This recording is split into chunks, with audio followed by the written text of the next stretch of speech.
recommended practice for surgical smoke. It's toxic, like we talked about. Poisonous, carcinogenic, mutagenic. NIOSH and OSHA have a recommendation now. This is an older presentation, but now College of Surgeons, especially with COVID, has come up where they recommend that you should be using surgical smoke.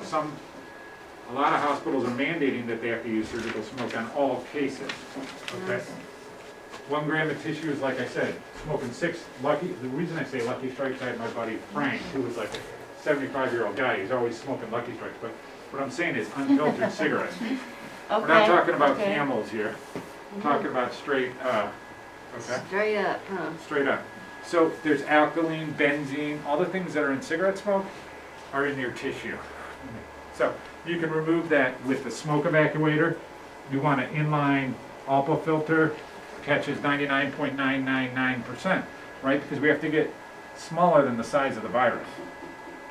Right. So certain filters, like wearing certain masks, you're not really not necessarily blocking all the virus. Most of it gets blocked. Yeah. Compared to N95 mask, which is going 99.9, it gets down to that point. The reason why N95 is the same thing with this filter, it captures down to those particulate sizes of the virus, or because within this smoke, if someone has AIDS or other things, that's all getting aerosol and air, and it moves around because the room's pressurized.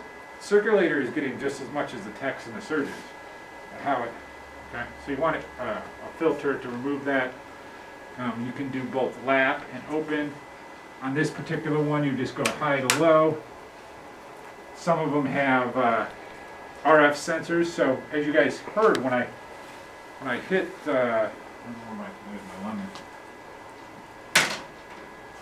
when I hit this, you get an RF sensor that will go off, right?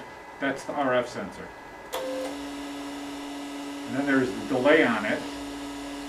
And you can adjust that anywhere from 2 seconds to like 30. So same thing in laparoscopic using this.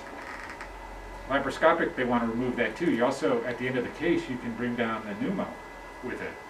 So they're not, like my mom said, the worst thing about getting her,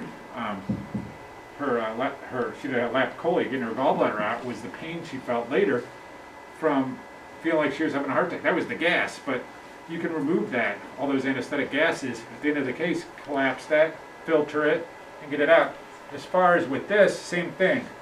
You have this attached to either a pencil or a monopolar cable, which just clips in here, and they're working on it. But the thing is, you remove that smoke, it's like lifting the fog, because every time they're trying to get that gallbladder out on the liver bed, they're creating a lot of smoke. Yeah.